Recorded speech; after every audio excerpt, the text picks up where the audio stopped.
Iki kudune damkar iki. Mbak, wi. Lah iki kudune damkar, nek ora damkar ya ora iso no.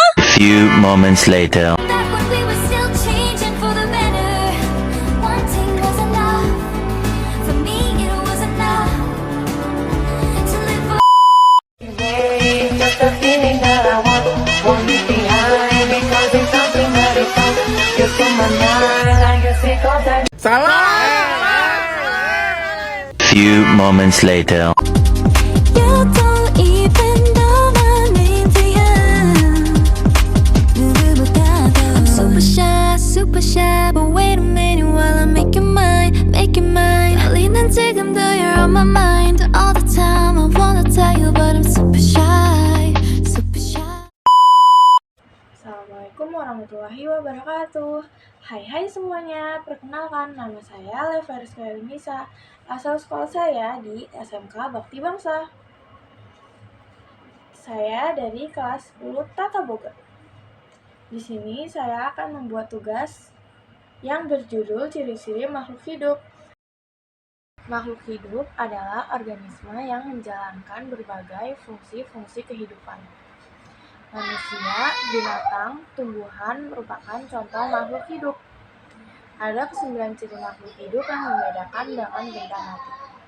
Ke-9 ciri tersebut adalah berkembang biak, bernafas, memerlukan nutrisi, bergerak, beradaptasi, mengeluarkan zat sisa, pertumbuhan dan perkembangan, peka terhadap rangsangan, dan melakukan metabolisme.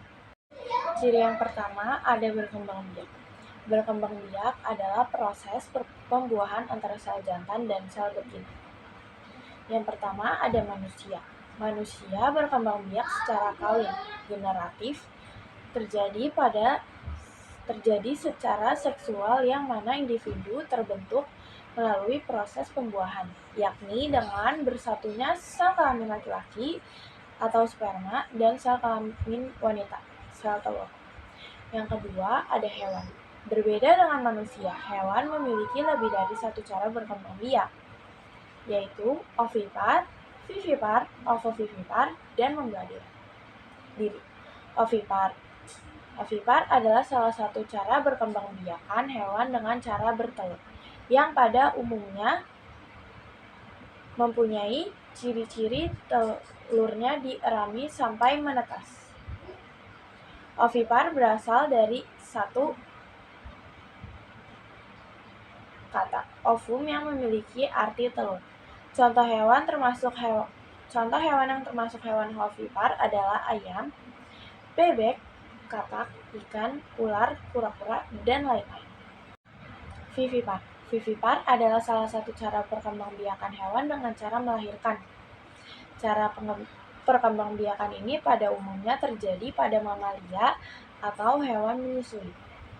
Contohnya hewan yang termasuk hewan vivipar adalah sapi, kuda, kera, dan lain-lain. Ovovivipar adalah salah satu cara berkembang biak hewan dengan cara mengembangbiakan telur di dalam tubuh induknya. Tetapi cadangan makanan yang diperoleh embrio berasal dari dalam telur tersebut, bukan dari tubuh induknya. Contoh hewan yang termasuk hewan ovovivipar adalah iguna, buaya, kadal, kuda laut, dan lainnya.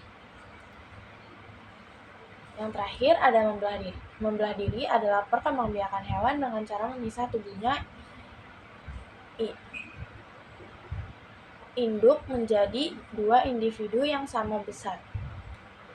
Cara reproduksi aseksual pada hewan dengan membelah diri pada awalnya hewan berbentuk membulat dan kemudian memanjang. Contoh hewan yang termasuk hewan membelah diri adalah bakteria, planaria, dan hidra. Yang ketiga ada tumbuhan. Perkembangbiakan tumbuhan dibagi menjadi dua, yaitu secara generatif dan vegetatif. Tumbuhan yang berkembang biak secara generatif menggunakan serbuk sari dan kepala putih untuk proses pembuahannya. Sementara itu, tumbuhan vegetatif menggunakan bagian tubuh itu sendiri seperti tunas, akar, dan lain sebagainya. Ciri yang kedua ada bernafas. Bernafas adalah proses pengambilan oksigen dan pelepasan karbohidrat dan penggunaan energi yang ada di dalam tubuh. Yang pertama, manusia. Sistem pernapasan pada manusia adalah sekumpulan organ yang terlibat dalam proses pertukaran oksigen dan karbon dioksida dalam darah. Seseorang dapat dikatakan memiliki laju pernapasan normal apabila ia bernafas sebanyak 12-20 kali per menit saat istirahat dan berlangsung secara berkesinambungan. Yang kedua ada hewan. Sistem pernapasan hewan adalah proses alamiah yang dilakukan untuk dapat hidup di mana oksigen dibutuhkan oleh hewan untuk mengubah beberapa zat di dalam tubuh menjadi energi. Yang ketiga ada pertumbuhan. Pernapasan pada tumbuhan merujuk kepada proses pembakaran atau pembakaran zat sumber energi di dalam sel-sel tubuh. Untuk memperoleh energi atau tenaga, pembakaran sendiri membutuhkan oksigen atau kita sebut O2 dan terjadi di dalam sel yang hidup. Ciri yang ketiga ada memerlukan nutrisi. Memerlukan nutrisi maksudnya adalah memerlukan makanan dan zat-zat untuk membantu kerja tubuh. Ciri yang pertama ada manusia. Manusia membutuhkan energi dan nutrisi untuk pertumbuhan, pemeliharaan fungsi biokimia pada tubuh, dan perkembangannya. Manusia memerlukan nutrisi yang mengandung protein, karbohidrat, vitamin, zat kalsium, lemak, dan lain mineral. Ciri yang kedua ada hewan. Berbeda dengan manusia, hewan memiliki lebih satu cara, yaitu herbivora, karnivora, omnivora. Herbivora. Herbivora adalah hewan-hewan pemakan tumbuhan. Contoh hewan yang termasuk herbivora adalah kambing, kerbau, kelinci, dan lain-lain. Yang kedua ada karnivora. Hewan karnivora adalah hewan-hewan pemakan daging. Contoh hewan yang termasuk karnivora adalah harimau, singa, serigala, dan lain-lain. Yang ketiga ada omnivora. Hewan omnivora adalah hewan pemakan segalanya. Contoh hewan yang termasuk omnivora adalah beruang, babi, rakun, dan lain-lain. Yang ketiga ada tumbuhan. Nutrien atau nutrisi merupakan hal yang dibutuhkan sejumlah tanaman untuk menunjang kelangsungan hidup dan produksi dari tanaman. Tersebut dapat dilakukan dengan cara pemupukan tanah merupakan sumber utama nutrisi yang dibutuhkan tanaman untuk pertumbuhan. Ciri yang keempat ada bergerak. Secara umum, gerak adalah berpindah tempat atau perubahan posisi sebagian atau seluruh bagian dari tubuh. Yang pertama ada manusia. Sistem gerak pada tubuh manusia disebut juga sebagai sistem muskuloskeletal yang terdiri dari otot, sendi, rangka, dan organ lain seperti tulang rawan dan ligamen. Yang kedua ada hewan. Berbeda dengan manusia, hewan memiliki lebih dari satu cara, yaitu aves, reptil, amfibi, pisces, dan mamalia. Aves atau burung ialah sekelompok hewan yang bertulang belakang vertebrata yang memiliki bulu dan sayap. Reptil adalah hewan melata yang termasuk berdarah dingin dan memiliki sisik di seluruh tubuhnya. Amfibi atau amfibia umumnya didefinisikan sebagai hewan bertulang belakang vertebrata yang hidup di dua alam, yakni air dan daratan. Pisces memiliki habitat di air dengan alat pernapasan berupa insan. Mamalia adalah kelompok hewan menyusui yang memiliki beragam spesies dan terbesar luas di muka bumi. Yang ketiga ada tumbuhan. Gerak pada tumbuhan dengan rangsangan berupa gaya tarik bumi. Contoh pertumbuhan akar yang selalu menuju ke dalam tanah. Gerak pada tumbuhan dengan rangsangan berupa air. Contoh pertumbuhan akar tanah yang selalu menuju sumber air.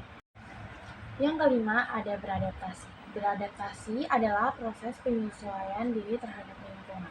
Tujuan dari beradaptasi adalah mempertahankan hidupnya. Adaptasi terbagi menjadi 3, yaitu morfologi, fisiologi, dan tingkah laku. Morfologi. Morfologi adalah studi mengenai bentuk susunan tubuh dan perkembangan penampilan eksternal tubuh berbagai organ tumbuhan beserta fungsinya. Fisiologi. Fisiologi adalah salah satu cara cabang ilmu biologi yang mempelajari fungsi dari suatu organisme makhluk hidup dan bagian-bagiannya. Objek kajian fisiologi adalah manusia, hewan, dan tumbuhan. Tingkah laku. Suatu kegiatan atau aktivitas organisme atau makhluk hidup yang dapat diamati secara langsung dan mengeluarkan zat sisa terbagi menjadi 2, yaitu sistem ekresi dan sistem defekasi. Sistem ekresi adalah proses pengeluaran zat-zat sisa yang terbentuk cairan, tetapi cairan tersebut sudah tidak bermanfaat bagi tubuh, seperti urin, keringat, dan karbon dioksida, serta uap air. Sementara itu, defekasi artinya proses pengeluaran zat sisa-sisa pencernaan melalui anus, yaitu berupa feses. Ciri yang ketujuh adalah pertumbuhan dan perkembangan. Pertumbuhan adalah proses pertambahan sel-sel dan volume pada suatu makhluk hidup. Pertumbuhan bersifat irreversibel, tidak dapat kembali ke bentuk semula. Selain itu, dia juga bersifat kuantitatif atau dapat dihitung. Perkembangan adalah proses menuju kedewasaan. Perkembangan bersifat reversibel, dapat kembali ke bentuk. Selain itu, dia juga bersifat kualitatif, tidak dapat dihitung. Ciri yang ke-8 adalah peka terhadap rangsangan. Peka terhadap rangsangan merupakan kemampuan makhluk hidup memberikan tanggapan atas rangsangan yang sudah diterima. Kemampuan untuk menanggapi rangsangan yang didapat ini bisa berbeda-beda pada setiap jenis makhluk hidup. Kepekaan ini juga merupakan bentuk adanya proses pengaturan pada tubuh setiap makhluk hidup. Ciri yang ke-9 atau terakhir adalah melakukan metabolisme. Melakukan metabolisme adalah proses kimia yang terjadi pada makhluk hidup. Melakukan metabolisme terbagi menjadi 2, yaitu anabolisme dan katabolisme. Anabolisme adalah proses penyusunan dari zat sederhana menjadi kompleks. Contohnya yaitu proses fotosintesis. Ciri yang kedua adalah katabolisme. Katabolisme adalah proses pembongkaran dari zat kompleks menjadi sederhana. Contohnya yaitu glukosa dan ATP atau energi.